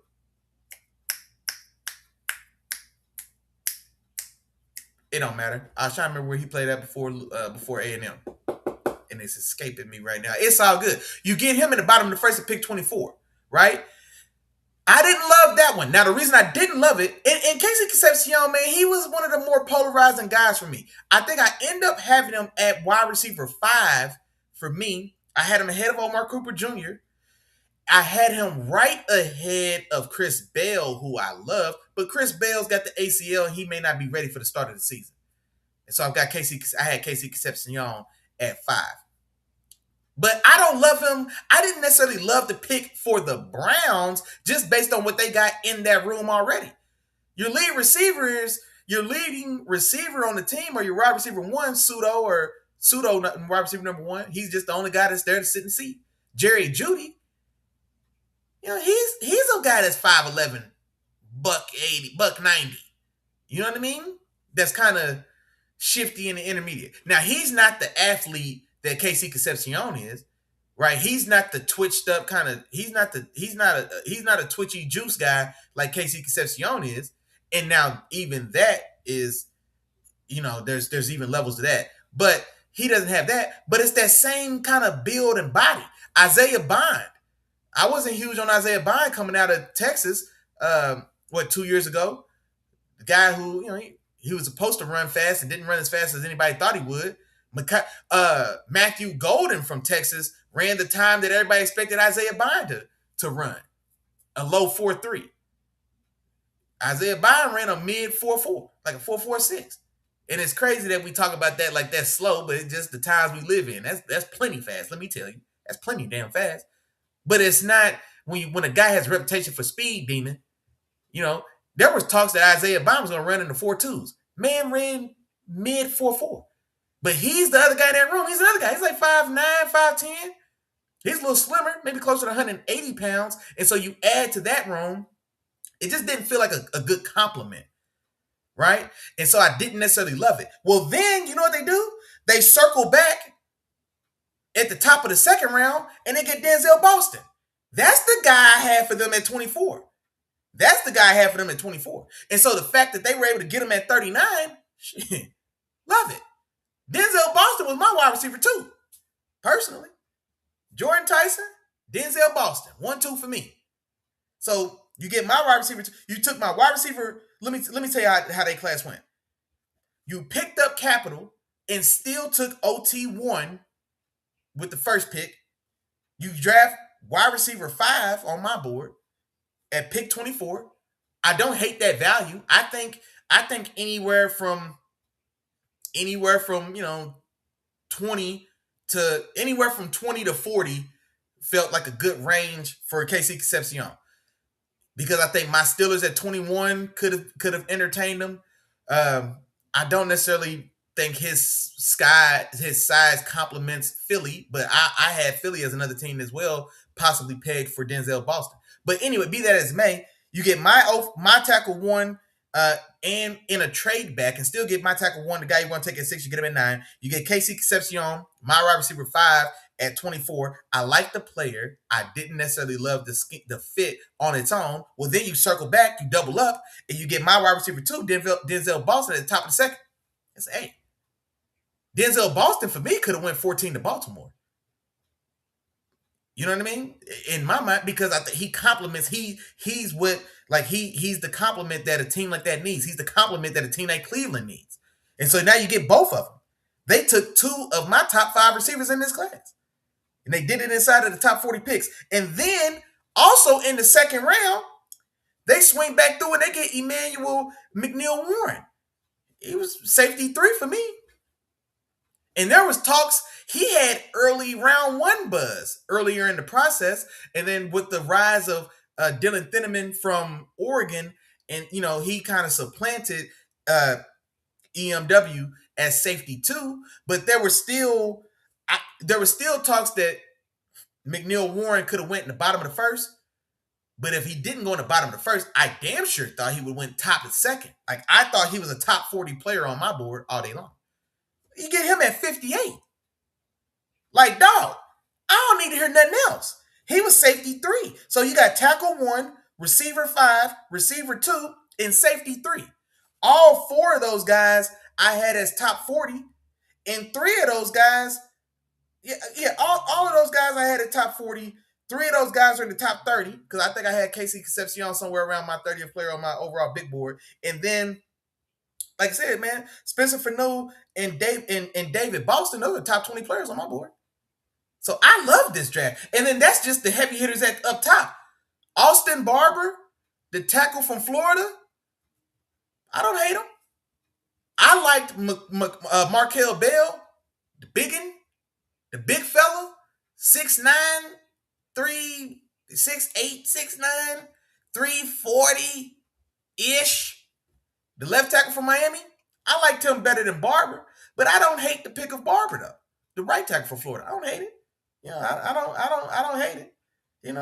Let me see what else they did. Justin Jefferson, linebacker from Alabama. He's a little undersized, but he's who's he put me in the mind of? Think of a guy like one of these. He's not big. He's maybe he's 6'1". Maybe he's 221 pounds. If he's over 220, it's by 3 Skittles. So he's not big, but he moves and he's aggressive. I liked him. You get him in the 5th round. I don't hate it. I don't hate it at all.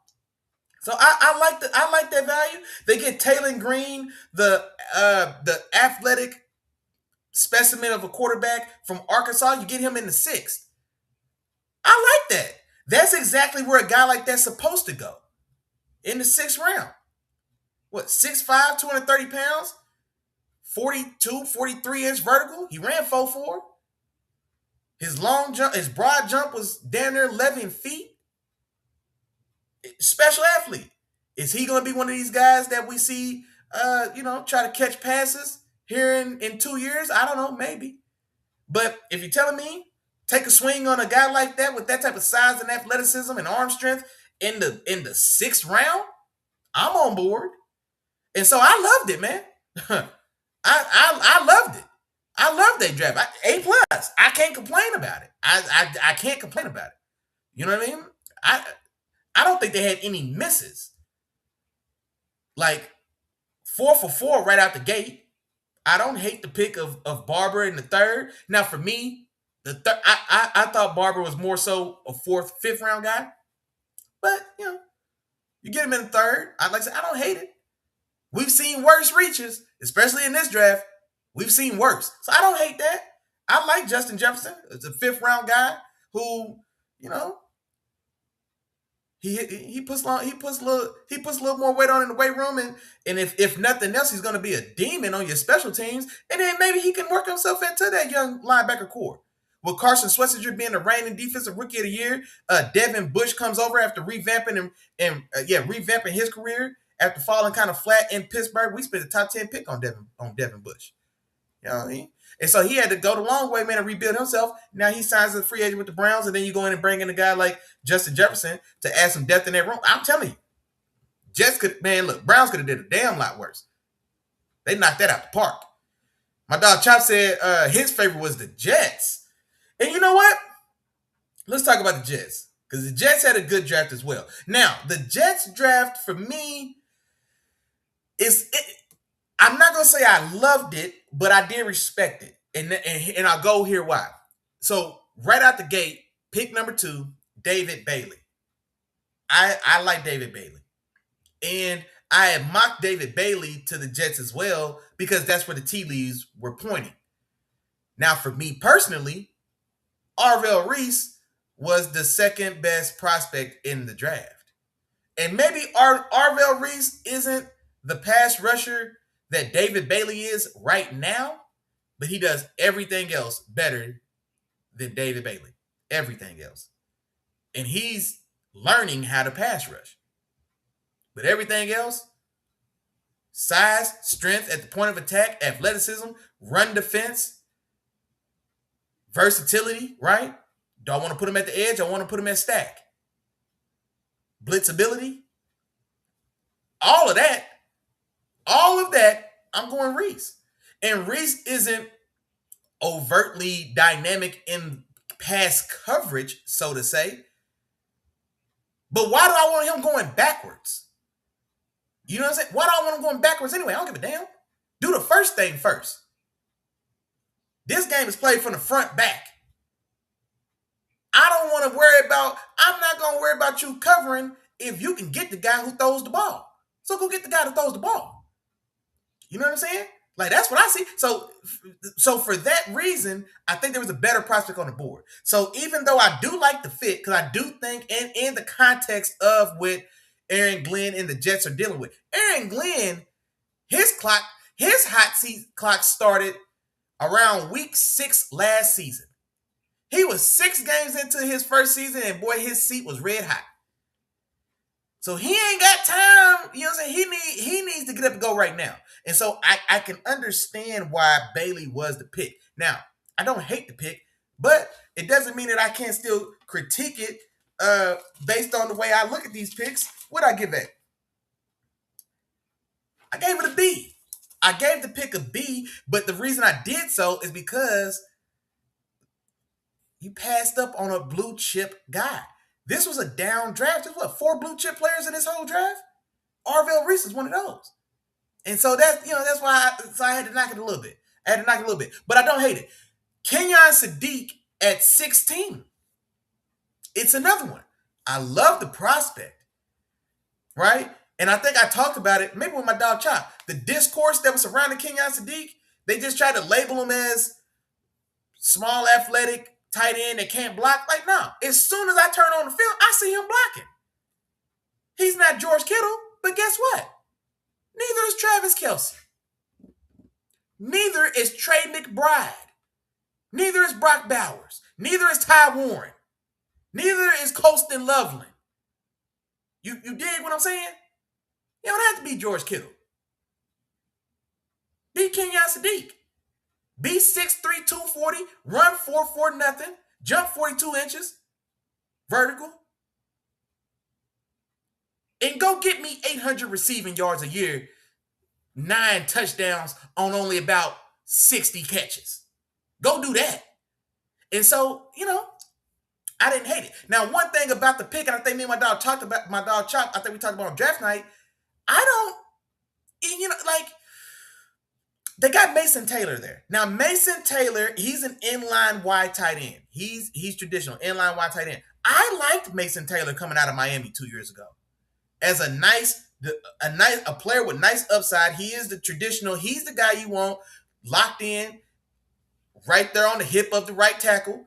And, he can get busy. He can mix it up with an edge on. He can mix it up in the run game with the edges. And he's a guy that's also still growing and maturing. He was a true junior coming out. He's got good bloodlines. Son of Jason Taylor. You know what I mean? So he's a guy and so it almost felt like the draft of Kenyon Sadiq was almost a little luxury, because in my mind and in everyone's mind, they really had a hole at wide receiver 3, which also could be wide receiver 2. It could be wide receiver 2 or 3, depending on how you feel about A.D. Mitchell. Because let's not forget, A.D. Mitchell, they traded for him. Nobody in that building's tied to him, right?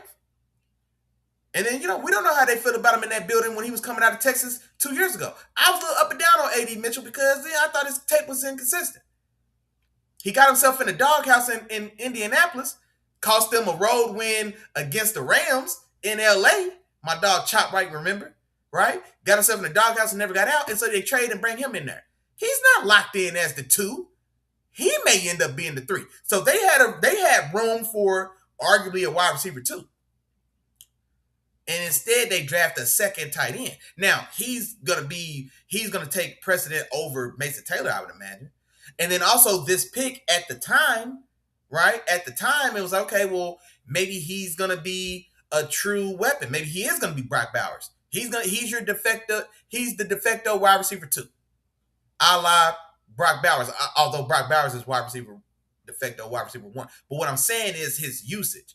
He's a tight end in name only, but he's never going to leave the field, and he's always going to be one of the primary receiving options. Maybe that's where they were going to go, get creative in that way, right? So it felt a little luxury. Well, then they trade back into the bottom of the first, and they come get Omar Cooper Jr. That's the guy that there had been so much smoke surrounding that pairing, Omar Cooper Jr. and the Jets. People were talking about that at 16. Now, for me, that was I was a lot lower on Omar Cooper Jr. than a lot of the consensus was. I think my dog Chop was a big fan of Omar Cooper Jr. For me, honestly, I think he was wide receiver 8. Honestly, he was roughly wide receiver 8. I want to say I had Jordan Tyson, Denzel Boston. I think I did end up settling on Carnell Tate at 3 because I had him down at 5. My initial first look at Carnell Tate, I just was not blown away. I just see a competent wide receiver 2. And the fact that the Titans drafted him in the top 5 felt a little deja vu. You know who it put me in mind of? Corey Davis. Y'all remember Corey Davis out of, was that not West Virginia? I think it was I don't think it was a double A, but it was like off-brand. Was it like Western Michigan? I think it was. Corey Davis went top 5 to Tennessee out of Western Michigan. And he was just another one of those guys, man. Just a nice, consistent wide receiver 2. Now, Carnell Tate definitely does have a higher ceiling than Corey Davis. I'm not saying they're 1 for 1, but a similar overreach, overdrafting in the top 5 of a guy who just doesn't have that blue chip upside. And so, but be that as it may, Carnell Tate for me was at wide receiver 3. Wide receiver 4 is where I end up settling in on Mekhi Lemon. And then 5, I end up settling in on KC Concepcion because of the injury to Chris Bell for me. Chris Bell at 6, I think Chris Bell, Brazel, Jeremy Bernard, and Omar Cooper rounded out my 5 to 10. Right? Those are the guys that rounded out my 5 to 10. But Omar Cooper for me was somewhere in that 8 to 10 range, as opposed to that. He was number 1 on a lot of people's boards from what I was seeing. But anyway, be that as it may, they trade back into the bottom of the first to get Omar Cooper. Now for me, I like the fits. I think the picks fit the need. I didn't like the values that they got them. So David Bailey, I like David Bailey in a vacuum. I don't like David Bailey over Arvell Reese at pick number 2. This is pick number 8. All right, Boogie. This is pick number 2. You know what type of pass rusher goes at pick number 2? I'll tell you since you asked. Von Miller was pick number 2 to a quarterback in his draft. Cam Newton went 1. Von Miller went 2. Generational. That's who goes at 2. Not David Bailey. Just respectfully. And I think he's going to be a stud on 1 down. On 3rd downs, when you let him line up in that wide 9 with his ears pinned back and just tell him go, there's few guys that can do it better than him. But at pick 2, with blue chip Reese on the board, it felt a little rich. Kenyon Sadiq, I really like the player. I think Kenyon Sadiq should have had more consideration at 9 to the Chiefs. Because why not? Right? 14 to the Ravens if Vega Iwani wasn't there. It's talked that he was going to be the pick if Vega somehow got snatched up. Because Vega, for me, could have went 10 to the Giants. Because they got a hole right now at guard. Maui Noah, for me, I think I like him better at guard anyway, but he was a tackle. I ended up having him at tackle 2 because there was a lot of inexperience in this tackle class. So I did have him at tackle 2, but I think I prefer him at guard. And he's going to play guard out the box, out the gate for the Giants anyway. So Vega could have been the pick at 10. But anyway, be it as may. So 16 to Sadiq at 16 felt a bit like a luxury for a team that ain't got money to burn. You know what I mean?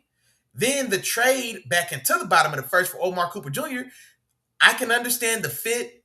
I can. but I don't love that value. I think he was closer to a top 40 player than a top 20 player on my own personal board. You trade back into the first to get him at 30. It's a reach. But I understand because it does feel a need and feel a hole, and his mindset and the way he attacks the game, it looks to have fit the fit the attitude that Aaron Glenn is trying to instill in this Jets team, and that he's trying to bring that attitude and demeanor that he carried in Detroit. He's trying to instill that in the Jets, and you need these type of hard-nosed, no nonsense business as style of players like an Omar Cooper Jr. So I get it. I just don't love the value. Now, second round pick, D'Angelo Bonds, the corner from Indiana. Now that one was also a pick that had a lot of buzz around it, because the comparison that a lot of folks started making to D'Angelo Bonds as a player comp is his head coach, Aaron Glenn. Because Aaron Glenn was a 5'9", 180-pound corner who played in the league for a decade and was a player. Aaron Glenn was a player now. Aaron Glenn was a player. And so, D'Angelo Bonds, a player after his own heart. You get him in the second. I like it. So I do like that pick. Darrell Jackson, you get him in the fourth. I like that a lot as well. I think Darrell Jackson for me was a third. I think I had a third on him. If you'd have told me you got him in the bottom of the second, depending on how the tackles fell, I wouldn't have hated that either. But Darrell Jackson was definitely a guy that was inside my top 75. You get him in the fourth at pick 103. I like it. I like the pick. Cade Klubnik in the fourth. Now that's the one that I'm out. That was the one I'm out. Cade Klubnik in the fourth. No, sir. And I can't see any argument or justification for it. Especially when Nussmeier went in the seventh. Nussmeier goes in the seventh and Cade Klubnik goes in the fourth. I'd rather have Brady Cook. You got Brady Cook. Shout out to Mizzou. MIZ, baby. You got Brady Cook in the backup role in that building right now anyway. I don't need another Brady Cook. I don't need Cade Klubnik, respectfully. Especially damn sure not at 4. If he's the pick at 6 in the 6th round, yeah, all right. But yeah, that the Jets, for me, like I said, I like the first 4 picks, but I didn't love the value. And that's why I had a team like Cleveland over them. I'll tell you who else is drafted I liked, that we kind of talked about them, was the Giants. I like what the Giants did. Arvell Reese at 5, he was the number 2 player on my board. And they need it. Now, one thing about the pick that, because Arvell Reese came out and classified himself as an edge player, and then, so a lot of folks, or most of us, looked at him as an edge in the draft. Well, the edge is the one position in New York that's probably not in question, right? You got Brian Burns, who you brought over from Carolina, gave him a lot of money. You drafted Abdul Carter, who's another guy similar to an Arvell Reese, who was a combo player in college, a stack linebacker that transitioned to edge.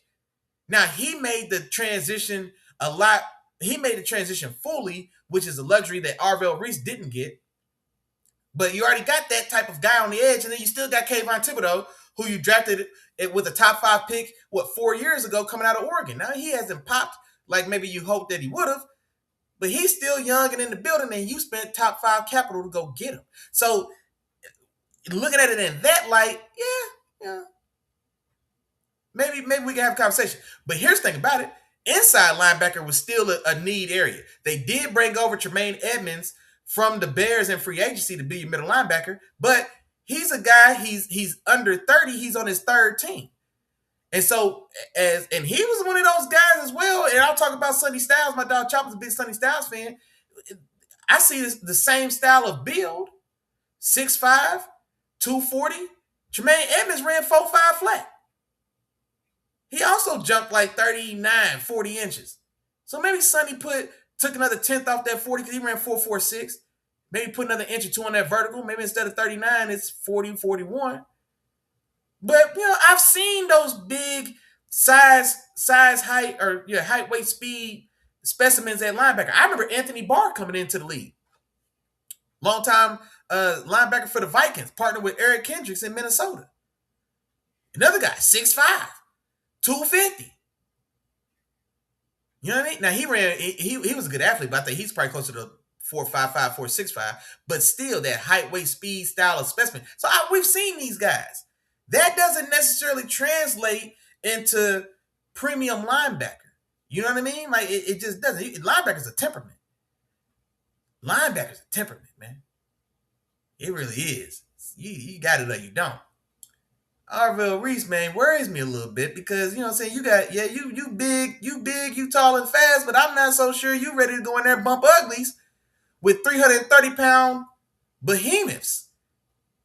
You know what I'm saying? I don't know if you built for that. So anyway, but Arvell Reese fills a hole at middle linebacker. He's a damn good tackler, and he's versatile. And also, in 2 years, because K.Y. Thibodeau, his time is limited with the Giants team. He's been on trade block since they drafted Abdul Carter 2 years ago now. And there was talks about him getting moved prior to, during, and now still even after the draft. And so his time isn't long in New York. Regardless if he plays out this rookie contract or not, his days there are limited. Brian Burns is going to be moving into the second or third year. I think he's going to be moving into the second year of his free agency deal. Well, how long until that guaranteed money runs out and they move on from him? So, yeah, Arvell Reese is going to be your starting inside linebacker with Tremaine Edmonds now. And then in 2 years, right, maybe he's the bookend to Abdul Carter. Maybe now you've got Arvell Reese on one end and Abdul Carter on the other, and maybe you've got the best pass rushing duo in the league. You know what I'm saying? So playing the long game, getting Arvell Reese at 5 with that type of outlook, the floor being what it is, he's a 100 tackle linebacker right now. If he plays stack linebacker, he's gonna get you 100 tackles. He's still gonna get you about 4, 5, 6 sacks. He's gonna force 2, 3 fumbles. Right now, I feel good about it. And then in 2 years, he may be a guy that's a top 3 sack artist. In 2 years, he may have 14.5 sacks next to his name. You see what I'm saying? So I love it. Francis Manoa at 10, tackle guard from Miami. Like I said, for me, he was tackle 2. I think I prefer him guard, but I love the pick as well because the Giants had a massive hole at guard.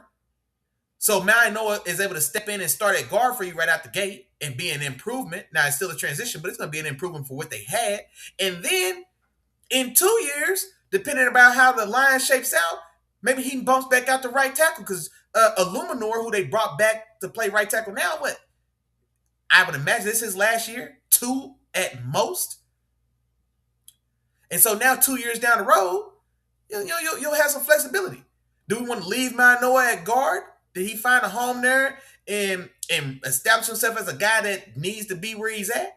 Or, was he serviceable, but it's time for him to go back home to right tackle? So I like both of those picks. They fill right now needs, and they also do carry an additional caveat for additional value 2 or 3 years down the road. So those are A picks. The third pick, Colton Hood at the top of the second round, corner from Tennessee. Love it. He was my corner 3 or 4. Him and Chris Johnson, because it's two sides to the same coin. Either one of them could have been wide receiver 3 for me. Either one could have been wide receiver 4. It just depends on the team I'm talking about. If you're talking about an aggressive press man team, then yeah, Colton Hood is my number 3 corner. If you're talking about, more of an off cover 4 zone style of coverage, scheme team defense, well then Chris Johnson, the corner from San Diego State's my cornerback 3. So it just depends on the style or scheme that we're going into. For John Harbaugh, coming from Baltimore, right, bringing that a variation of that Baltimore defense with them, they want to be aggressive, they want to be physical, they want to get in your chest. I love Colton Hood for them. Colton Hood is another guy that I don't think it'd have been out of the question if the Cowboys, let's say, depending on how the board fell, if the Cowboys took Colton Hood at 20, I can't tell you I'd have hated it. I'm not gonna tell you I'd hate it at all. I think that's premium, but it's not unfathomable. It's not it's premium, but I'm not gonna call it a full-fledged reach, right? So I wouldn't have did that. So I think 20, getting Coastal Hood at 20 wouldn't have been bad. He was definitely a top 40 player at my board. They got him at 37. Love it. Love it. And then they fourth pick, Malachi Fields, receiver from Notre Dame, in the third round, pick 74. That's perfect value for me. And I like his compliment to Malik Neighbors, who you're still hoping returns back to pre-injury status, because you know what I'm saying, the issue and the injury that he had with the knee had him down and out a little longer than we expected. Now he's expected to make full recovery and be back and ready, but they still need a compliment. They still need a partner. Wandale Robinson went and got a nice little bag for himself in Tennessee, followed Dave Ball down to Tennessee. You know what I'm saying? Salute to you, but you know, we needed another body in that room still. Darius Slayton is still there. I'll tell y'all who I comped Carnell Tate to, Darius Slayton. I think on the low end, Carnell Tate's Darius Slayton. A vertical 3. Not overly athletic, not a bad athlete, just, you know, he's got good, not great size, good, not great athleticism. And he's a vertical X player. That's Darius Slayton. So I think Carnell Tate's range of outcomes is somewhere between Darius Slayton and on the high end, I can see Romeo Dobbs, because I think he does have some savvy route running to him. And he is a pretty he's a pretty consistent contested ball catcher as well. And so like that's where I kind of see him. But anyway, distracted. Malachi Fields. Man, look, big body, go get a receiver. His testing killed him because he tested terribly. I think he ran 4.6. He's 6'4", I think he's 6'4", he's probably closer to 220 than he is 200. But goes and gets it. And complimenting Malik Neighbors, I love it. I love that pick. I love that fit. So man, yeah, they that's an A pick. I love that pick. And I think Fields was a top 15 receiver for me. I had a third round grade on him. They get him right here at value, right there in the third, and he fits a need. So I love what the Giants did, man. I thought they had a fantastic draft. So I think second to the Browns, I would probably say the Giants, and then I'll give y'all one more as well. We're gonna wrap it on, wind it on down, man. It's 8:54. We end up finding a way to make this get a full show about us. So yeah, I appreciate y'all thugging it out. Hold on. Yeah. And then the last one, the third one, I'll say, I'll say there's a couple that could have put in that third spot. Let me double check. No, I'll say Tampa Bay. We're going to wind it on down. It's about 9 o'clock. I'll say Tampa Bay. Not that they did anything particularly exceptional, but they let the board come to them and capitalize. Fantastic job. Ruben Bain, top 5 player in the draft on the big board bar across for everyone. Even with the arm length concerns, which are legitimate, those are legitimate. Even with the concerns that people have in his game, he was still a top 5 player on, I don't know if he was a top 5 on your board, I need to know what were the 5 players that you ranked ahead of Ruben Bain in this class especially. I need to know them names, big dog. You know what I'm saying? So he falls to 15. And you know what? He fell, but there were rumblings and discussions that he was bound to fall. And so it was less of a shock by the time it happened, as opposed to, 2 weeks after the national championship game where he was the second coming of Myles Damn Garrett, the way people thought. You know what I mean? At that point, you couldn't imagine him getting past 3 to Arizona, probably. Worst case. 4 to Tennessee, worst case. You couldn't imagine him getting outside the top 5. Well, he ends up, once we got deeper to the process, it was thought that, okay, yeah, it's not going to be top 5, but it still very well may be top 10. Kansas City at 9 made a lot of sense. Maybe the Saints at 8, depending on how they felt. Maybe Washington, so there was a couple options there, right? Instead, I thought 14 to Baltimore, because they do trend towards those larger, big-bodied base style of ends, they stand those guys up all the time, a la Terrell Suggs, Adelius Thomas way back in the day before that. You know what I'm saying? So that could have been a fit. But so they just sit there, they stay patient, they play the board. A premium player in this draft. He was my overall player number 4. The biggest need that they had, it was no secret. Tampa Bay wanted size and talent and just an influx of talent in the front 7 on the edge. And they just get to sit there and get a top 5 player in the draft, and probably, honestly, he's probably the best all-around pure edge player in the draft. Because I like the upside of R.L. Reese better. I'm not going to tell you that R.L. Reese is a better edge player right now today than Ruben Bain. And I think on the whole, cumulatively, Ruben Bain's a much better prospect than David Bailey off the edge. Now, David Bailey is a better pure pass rusher, for sure. But edge is more than just pass rusher. You know what I mean? And so you arguably get edge 1 that falls to you and fits a perfect need for your team and your scheme right there at 15. Love it. Number 2, second pick, top half of the second round, Josiah Trotter, inside linebacker from Missouri. I like that pick. I liked Isaiah Trotter. Isaiah Trotter for me was linebacker 4 or 5. I think it was in this year's draft, man, there was a lot of overlap. So I had Arvell Reese, C.J. Allen, Sonny Styles, Josiah Trotter, and Anthony Hill. I think it's how I rounded out my top 5. And so Hill and Trotter were right there in that mix. Who am I missing? Hill, Trotter, and there was another guy. 4, 5, 6 for me were all kind of rubbing elbows. But yeah, so for me, you get linebacker 4 or 5.